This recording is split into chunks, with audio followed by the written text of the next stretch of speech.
ഹാളിലേക്ക് കയറി വന്ന വേദ ആ കാഴ്ച കണ്ട് മമ്മി മമ്മി എന്ന് ഉച്ചത്തിൽ വിളിക്കുകയാണ് കേട്ടോ. ഇത് കേട്ട് എല്ലാവരും അവിടെ ഓടിയെത്തുകയാണ്. എന്താ വേദ എന്ന് ചോദിക്കുകയാണ് കേട്ടോ. അപ്പോൾ വേദ ചൂണ്ടിക്കാണിക്കുകയാണ്. അപ്പോഴാണ് ആ സീൻ കാണുന്നത്. മുകളിൽ നിന്നും സൂര്യ ഒരു സ്ത്രീ വേഷത്തിൽ ഇറങ്ങി വരികയാണ് കേട്ടോ. നന്ദിനിയുടെ സാരിക്ക് ഉടുത്ത് നല്ല മേക്കപ്പ് ഒക്കെ ഇട്ട് പൊട്ടൊക്കെ തൊട്ട് സുന്ദരിയായിട്ട് ഇറങ്ങി വരികയാണ്. ആ കാഴ്ച കണ്ട് എല്ലാവരും ഷോക്കായി നോക്കി നിൽക്കുകയാണ്. പിന്നീട് ഇറങ്ങി വന്നിട്ട് അങ്ങോട്ട് ഭയങ്കര നൃത്തവും തമാശയും ഓരോരുത്തരായിട്ട് അവൾ ചുവട് വെപ്പിക്കുകയാണ്. അങ്ങനെ നല്ല രസകരമായിട്ടുള്ള സീനുകൾ കാണിക്കാം കേട്ടോ. ഇത് കണ്ട് എല്ലാവരും അവിടെ പൊട്ടിച്ചിരിക്കുകയാണ്. എല്ലാത്തിനും ഒടുവിൽ സൂര്യ സ്ത്രീ ശബ്ദത്തിൽ വിജയോട് ചോദിക്കുന്നുണ്ട്, അല്ല നാത്തൂനെ എങ്ങനെയുണ്ട് എൻ്റെ വേഷം, കൊള്ളാവോ എന്ന് ചോദിക്കുകയാണ്. ആ കൊള്ളാം എന്ന് പറയാം കേട്ടോ വിജയ്. എൻ്റെ നാത്തൂൻ്റെയും ശബ്ദം ഒരേപോലെ ഇരിക്കുന്നു അല്ലേ എന്നൊക്കെ ചോദിക്കാം കേട്ടോ. പിന്നീട് ആ എന്ന് പറഞ്ഞ് വേദയുടെ അടുത്ത് വന്ന് അവളെ ഒന്ന് വട്ടം ചുറ്റിക്കുകയാണ്. എന്നിട്ട് പത്മയുടെ അടുത്ത് ചാഹദിന് ചോദിക്കുന്നുണ്ട്, എന്താ ചോദിച്ചത്, സാരി ഉടുത്തിട്ട് ഇങ്ങോട്ട് ഇറങ്ങി വരാവോ എന്ന്. ദേ ഈ ഡ്രസ്സിന് എന്തെങ്കിലും കുഴപ്പമുണ്ടോ എന്ന് പറഞ്ഞിട്ട് പത്മയുടെ മുഖത്തൊക്കെ തോന്നുന്നു. പറഞ്ഞ് മമ്മി കള്ളിയാണ്, മമ്മിയേക്കാൾ സുന്ദരിയായിട്ട് ഒരുങ്ങി വന്നാൽ മമ്മി സമ്മതിച്ച് തരത്തേയില്ല, ഞാനെന്തായാലും ഇവരോട് ചോദിക്കാം എന്ന് പറഞ്ഞ് ഇന്ദ്രജയുടെ അടുത്തേക്ക് പോവാട്ടെ വിജയ്. ആ സമയത്തൊക്കെ പത്മ ഉള്ളിൽ ചിരിച്ചുകൊണ്ട് അടക്കി പിടിച്ച് നിൽക്കുകയാണ്. ചേച്ചി എന്നെ നോക്കിയിട്ട് പറ, എന്നെ കാണാൻ ഭംഗിയുണ്ടോ ഉണ്ടോ എന്ന് ചോദിക്കുകയാണ്. അവസാനം ഇന്ദ്രജ ഒന്ന് അടിമുടി നോക്കിയിട്ട് വല്ലാത്ത രീതിയിൽ ആ കൊള്ളാം എന്ന് പറയാം കേട്ടോ. പിന്നീട് വേദയെ നോക്കിയിട്ട് ആ നമ്മുടെ കുട്ടിച്ചാത്തിന് ഇരിപ്പുണ്ടല്ലോ, പറയടി എങ്ങനെയുണ്ട് എൻ്റെ വേഷം. അപ്പോൾ അവളിങ്ങനെ നോക്കുകയാണ്. മര്യാദക്ക് വാ തുറന്ന് പറയടി എന്ന് പറയാണ്. ആ കൊള്ളാം എന്ന് പറയാണ് വേദ. പിന്നീട് സൂര്യൻ നന്ദിനിയുടെ അടുത്ത് ഓടിച്ചില്ല, നന്ദിനി നന്ദു അതെ ഈ വേഷം മുറുക്കാൻ കുറച്ച് കഷ്ടപ്പെടാം കേട്ടോ, എന്നാലും ഞാൻ അങ്ങ് കുറച്ച് സഹിച്ചു. ഇതേ നന്ദിനിയുടെ സാരിയാണ്, നോക്ക് നന്ദു. അപ്പോൾ നന്ദിനി കൈകൊണ്ട് മുഖം പൊത്തിയിട്ട് ചിരിക്കാൻ കേട്ടോ. പറ നന്ദു ഒന്ന് നോക്ക് നന്ദു എന്ന് പറയാണ്. നന്ദിനി ചിരിച്ചുകൊണ്ട് ഒന്ന് പോ സർ എന്ന് പറയാണ്. പിന്നീട് രാജുവിൻ്റെ അടുത്തേക്ക് ആ മൈ ഡിയർ എന്ന് പറഞ്ഞ് രാജുവിനെ കെട്ടിപ്പിടിക്കുകയാണ്. ഈ വേഷം എങ്ങനെയുണ്ട്, ഇഷ്ടപ്പെട്ടു സാറേ, വളരെ ഗംഭീരമായിട്ട് ഇഷ്ടപ്പെട്ടു, നന്നായിട്ടുണ്ട് എന്ന് പറയാൻ രാജു. താങ്ക് യു എന്ന് പറയാൻ കേട്ടോ സൂര്യ. പിന്നീട് എല്ലാവരുടെയും മുന്നിൽ ചെന്ന് ഇനി ആർക്കെങ്കിലും എന്നെ ഏതെങ്കിലും പ്രത്യേക വേഷത്തിൽ കാണണമെന്നുണ്ടെങ്കിൽ പറയണേ കേട്ടോ, എനിക്കിപ്പോൾ ഇത് വലിയ ത്രില്ലായെന്നേ എന്നൊക്കെ പറയാൻ കേട്ടോ. അപ്പോഴാണ് എതി സാർ അകത്തേക്ക് കയറി വരുന്നത്. സൂര്യ ബാക്കിൽ നിന്ന് കാണുമ്പോൾ അദ്ദേഹം അടിമുടി നോക്കുന്നുണ്ട്, പക്ഷെ ഒന്നും മനസ്സിലാകുന്നില്ല. അദ്ദേഹം നടന്ന് അടുത്ത് വന്നിട്ട് ചോദിക്കുന്നുണ്ട്, ആരാണ്. അപ്പോൾ സൂര്യ തിരിഞ്ഞിട്ട്, അയ്യോ ഇതാരാ അച്ഛൻ, ഞാനാണ് അച്ഛൻ്റെ സൂര്യമോള്. അത് കണ്ട് എതി സാർ ചിരിക്കുകയാണ്. ദേ അച്ഛൻ്റെ മോള് ആദ്യമായിട്ട് സാരി എടുത്തത് കണ്ടോ, എങ്ങനെയുണ്ട് അച്ഛ എന്ന് ചോദിക്കാൻ അവൻ. അച്ഛൻ്റെ മോളിപ്പോൾ മുതിർന്ന പെണ്ണായില്ലേ, എങ്ങനെയുണ്ട് അച്ഛ എന്ന് ചോദിക്കുകയാണ്. ആ കൊള്ളാം കൊള്ളാം, എന്തായാലും ആദ്യമായിട്ട് സാരി എടുക്കുകയാണെന്ന് തോന്നുകയേയില്ല.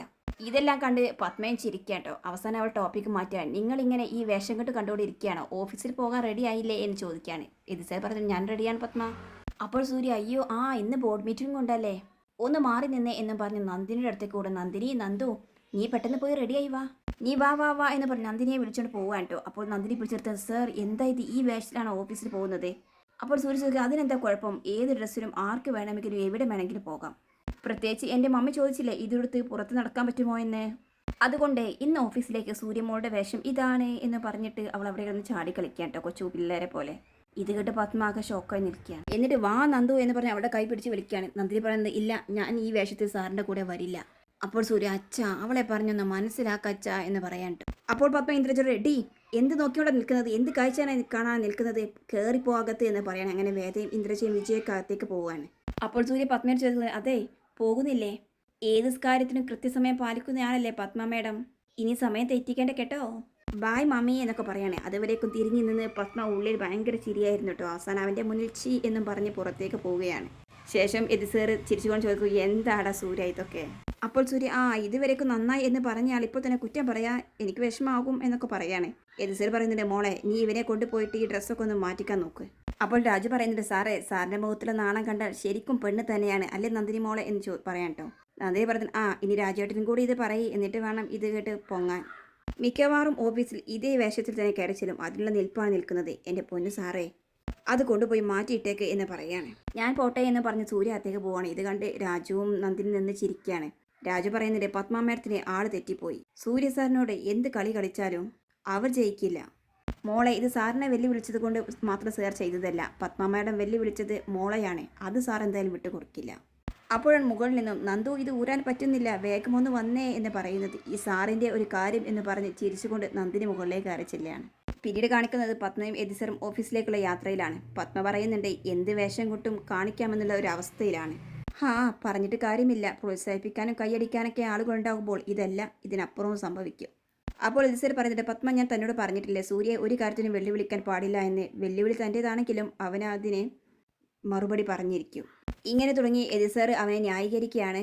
അവരാരാ എന്നൊക്കെ പറഞ്ഞ് പത്മ പറയാണ്. എന്നിട്ട് പറയുന്നുണ്ട് ഇന്നെന്തായാലും അവൻ കാണിച്ച അഹങ്കാരത്തിന് അവൻ ഇന്ന് തന്നെ മറുപടി കിട്ടിയിരിക്കും. ഇന്ന് അവൻ ഉയർത്തിപ്പിടിച്ച് തല അവനെ കൊണ്ട് തന്നെ ഞാൻ താഴ്ത്തിക്കും എന്നൊക്കെ പറയാണ്. ഇങ്ങനെ സൂര്യയുടെ കാര്യം പറഞ്ഞ് എതിസാറും പത്മയും അങ്ങോട്ടും ഇങ്ങോട്ടും ഭയങ്കര തർക്കവും സംസാരമൊക്കെ ആവുകയാണ്.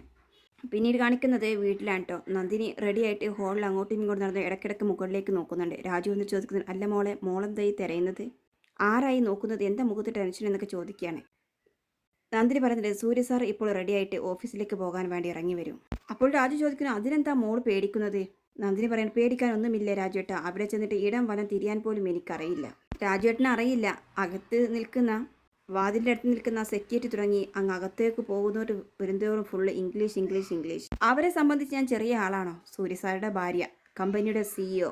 അതെന്താന്ന് പോലും എനിക്കറിയില്ല, വലിയ വലിയ കാര്യങ്ങൾ എടുത്തുകൊണ്ട് വരും സംസാരിക്കാൻ എന്ന് പറയാണ്. ഇതിനൊക്കെ രാജുവേട്ടൻ ചിരിക്കുകയാണ്. അതൊക്കെ സൂര്യ സാർ കൈകാര്യം ചെയ്തോളൂ. ഒന്നും കാണാതെ മോളെ പിടിച്ച് സൂര്യ സാർ ഒരു സ്ഥാനത്ത് ഇരുത്തുമോ എന്ന് പറയാൻ കേട്ടോ. അപ്പോൾ നന്ദിനി പറയുന്നത് ആവോ ഒന്നും എനിക്കറിയില്ല. അത് മാത്രമല്ല ഇപ്പോൾ ഇവരെയൊന്നും എന്ത് കഴിഞ്ഞിട്ടാണ് പത്മ മാഡം ഇറങ്ങിപ്പോയിരിക്കുന്നത്, അതിനൊക്കെയുള്ള പകരം വീട്ടിൽ അവിടെയായിരിക്കും സംഭവിക്കുന്നത്. അപ്പോൾ രാജു പറയുന്നത് അങ്ങനെയൊക്കെ പകരം വീട്ടാൻ പത്മ മാഡം തീരുമാനിച്ചാൽ സൂര്യ സാർ കയ്യും കെട്ടി നോക്കി നിൽക്കുമെന്ന് മോക്ക് തോന്നുന്നുണ്ടോ. ഇനിയിപ്പോൾ ഓഫീസിലേക്ക് എന്ത് വേഷം കെട്ടിയാണാവോ നടന്നു വരിക എന്ന് പറയാണ്. അപ്പോഴേക്കും സൂര്യ താഴെ എത്താണ്. നോ നന്ദിനി നോക്ക്, ഇത് പെർഫെക്റ്റ് അല്ലേ എന്ന് ചോദിക്കുകയാണ്. അതെ, ആരുടെ അടുത്ത് എന്ത് വേഷം കെട്ടണമെന്ന് എനിക്ക് നന്നായിട്ട് അറിയാം. ഇപ്പോൾ ഞാൻ എൻ്റെ ഭാര്യയുടെ മുന്നിലല്ലേ, അതുകൊണ്ട് നീറ്റ് ആയിരിക്കണം, പെർഫെക്റ്റ് ആയിരിക്കണം. എന്താ ഓക്കെ അല്ലേ, അതുകൊണ്ട് വാ ഇനി വൈകിക്കേണ്ട എന്ന് പറഞ്ഞ് നന്ദിനിയെ വിളിക്കാൻ കേട്ടോ. അപ്പോൾ നന്ദിനിയായിട്ട് ടെൻഷനോട് കൂട്ടി സാർ എന്ന് വിളിക്കാണ്. സൂര്യ പറയുന്നത് അതെ ഞാൻ വരണോ എന്ന് ഇനി ചോദിക്കാൻ നിൽക്കേണ്ട, കെട്ടിക്കൂട്ടി ഞാൻ ഡിക്കിയിലിട്ട് കൊണ്ടുപോകും കേട്ടോ. അപ്പോൾ രാജു ചിരിച്ചുകൊണ്ട് പറയുന്നത് സാറേ ടെൻഷനാണ്, സാറെന്ന് പറഞ്ഞ് മനസ്സിലാക്കിയാൽ മതി എന്ന് പറയാണ്. അപ്പോൾ സൂര്യ പറയുന്നുണ്ട് ഇതിനെ ദൈവം പോലും പറഞ്ഞ് മനസ്സിലാക്കിയാൽ മനസ്സിലാകില്ല, പിന്നെ ഞാനിങ്ങനെ അഡ്ജസ്റ്റ് ചെയ്ത് കൊണ്ടുപോകുന്നു വാ എന്ന് പറഞ്ഞ് നന്ദിനിയെ വിളിച്ചുകൊണ്ട് സൂര്യ പോവുകയാണ് കേട്ടോ. പിന്നീട് കാണിക്കുന്നത് ഓഫീസിലാണ്. അവിടെ ബോർഡ് മീറ്റിങ്ങിൽ പങ്കെടുക്കാനുള്ള ഓരോ അംഗങ്ങളും കയറി വന്നുകൊണ്ടിരിക്കുകയാണ്. അവരെല്ലാവരും സ്വീകരിച്ചുകൊണ്ട് മീറ്റിംഗ് റൂമിലേക്ക് ഇരുത്തിച്ചാണ് കേട്ടോ ആനന്ദ് ചെയ്യുന്നത്. അധികം വൈകാതെ തന്നെ പത്മയും എതിസാറും അവിടെ എത്തുകയാണ്. എല്ലാവരും ഗുഡ് മോർണിംഗ് മാഡം എന്ന് പറഞ്ഞ് എഴുന്നേറ്റ് നിൽക്കുകയാണ്. ആനന്ദിനോട് ചോദിക്കുന്നുണ്ട് എല്ലാവരും റെഡിയല്ലേ എന്ന് ചോദിക്കുകയാണ്. എല്ലാവരും റെഡിയാണ് മാഡം, മീറ്റിംഗ് ഹാളിലുണ്ട് എന്ന് പറയാൻ കേട്ടോ. അങ്ങനെ പത്മയും എതിസാറും ആ മീറ്റിംഗ് ഹാളിലേക്ക് എത്തുകയാണ്. എല്ലാവരെയും സ്വാഗതം ചെയ്തുകൊണ്ട് അവിടെ ഇരിക്കുകയാണ് കേട്ടോ.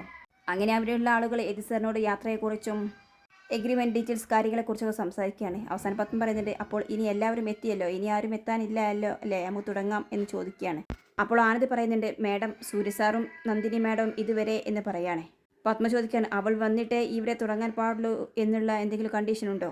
അപ്പോൾ ആനന്ദ് സോറി മാഡം എന്ന് പറയാണ്. പിന്നീട് ബോർഡ് മീറ്റിംഗിൽ ഒരാൾ പറയുന്നത് എക്സ്ക്യൂസ് മീ മാഡം, നന്ദിനിയെ കണ്ടില്ല, ലാസ്റ്റ് മീറ്റിംഗിൽ നല്ല ഗംഭീരമായിട്ടുള്ള ഒരു ഐഡിയ പറഞ്ഞ ആളല്ലേ. അപ്പോൾ പത്മ ചിരിച്ചുകൊണ്ട് പറയുന്നത് അത്തരം മണ്ടത്തരങ്ങളുടെ കൂടെ പോകാൻ നമുക്കിപ്പോൾ സമയമില്ല, നമുക്ക് ഇന്നത്തെ മീറ്റിംഗിലെ കാര്യങ്ങളെക്കുറിച്ചൊക്കെ ചർച്ച ചെയ്യാം.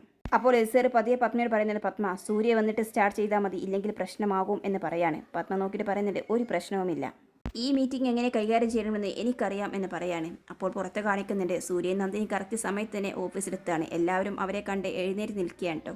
അപ്പോൾ വിവേക് ഓടി വന്നിട്ട് ചോദിക്കുന്നുണ്ട് സൂര്യ എന്താ നിങ്ങൾ വൈകിയത്. പ്രത്യേകിച്ച് കാരണമൊന്നുമില്ല എന്ന് സൂര്യ പറയാണ്. ആ മീറ്റിംഗ് അവിടെ തുടങ്ങിയെന്ന് തോന്നുന്നു എന്ന് പറയാൻ കേട്ടോ വിവേക്. അപ്പോൾ സൂര്യ വയലൻ്റാണ്. അതെങ്ങനെ, കമ്പനി CEO ഇല്ലാതെ എങ്ങനെ മീറ്റിംഗ് സ്റ്റാർട്ട് ചെയ്യും. വന്നേ എന്ന് പറഞ്ഞ് നന്ദിയുടെ കൈ പിടിച്ചിട്ട് മീറ്റിംഗ് ഹാളിലേക്ക് പ്രവേശിക്കാൻ കേട്ടോ സൂര്യ. അവിടെയാണെങ്കിലോ പത്മ എന്നാൽ നമുക്ക് തുടങ്ങാം എന്ന് പറഞ്ഞതും ഹായ് ഗുഡ് മോർണിംഗ് എന്ന് പറഞ്ഞുകൊണ്ട് നന്ദിയുടെ കൈ പിടിച്ചിട്ട് സൂര്യ ചിരിച്ചുകൊണ്ട് അകത്തേക്ക് പ്രവേശിക്കുകയാണ്. എന്നിട്ട് നന്ദിനെ എതിസാറിൻ്റെ അടുത്ത് ഇരുത്തുകയാണ്. തൊട്ടടുത്ത സൂര്യയും ഐ എം എക്സ്ട്രീംലി സോറി, കുറച്ച് ഞങ്ങൾ വൈകിപ്പോയി എന്ന് പറയാണ്. കമ്പനി CEO ഇല്ലാതെ ഒരു മീറ്റിംഗ് സ്റ്റാർട്ട് ചെയ്യാൻ പാടില്ലല്ലോ, അത് ഇല്ലാത്തത് കൊണ്ട് ഇവിടെ മീറ്റിംഗ് സ്റ്റാർട്ട് ചെയ്തിട്ടില്ല എന്ന് ഞാൻ വിശ്വസിക്കുന്നു. അപ്പോൾ ആനന്ദ് പറയുന്നുണ്ട് ഇല്ല തുടങ്ങുന്നേ ഉണ്ടായിരുന്നുള്ളൂ എന്ന് പറയാൻ കേട്ടോ. എന്നാൽ നമുക്ക് തുടങ്ങാം എന്ന് ചോദിക്കാൻ കേട്ടോ സൂര്യ. അപ്പോൾ പത്മയും തുടങ്ങാം എന്ന് പറയാണ്. ഇതേ കമ്പനിയുടെ ബോർഡ് മീറ്റിംഗ് ആണ്, ഒരു ബോർഡ് മീറ്റിങ്ങിന് അതിൻ്റേതായിട്ടുള്ള ഗൗരവം വേണം. സോ അർഹതയില്ലാത്ത ഒരാൾ പോലും ഈ ബോർഡ് മീറ്റിംഗിൽ ഉണ്ടാകാൻ പാടില്ല. കമ്പനി CEOയുടെ ചാർജ് പുതിയ ആൾക്ക് കൈമാറിയതോടുകൂടി സൂര്യക്ക് മീറ്റിംഗിൽ ഇരിക്കാനുള്ള അർഹത നഷ്ടപ്പെട്ടു. ഇത് കേട്ട് സൂര്യയും എതിസാർ നന്ദിനിയൊക്കെ ഷോക്കാവുകയാണ്. ഞാൻ പറഞ്ഞ കാര്യം സൂര്യക്ക് മനസ്സിലായി കാണുമെന്ന് വിശ്വസിക്കുന്നു എന്ന് പറയാൻ പത്മ. ഇങ്ങനെ കാണിച്ചുകൊണ്ട് ഇന്നത്തെ എപ്പിസോഡ് അവസാനിക്കുന്നത്.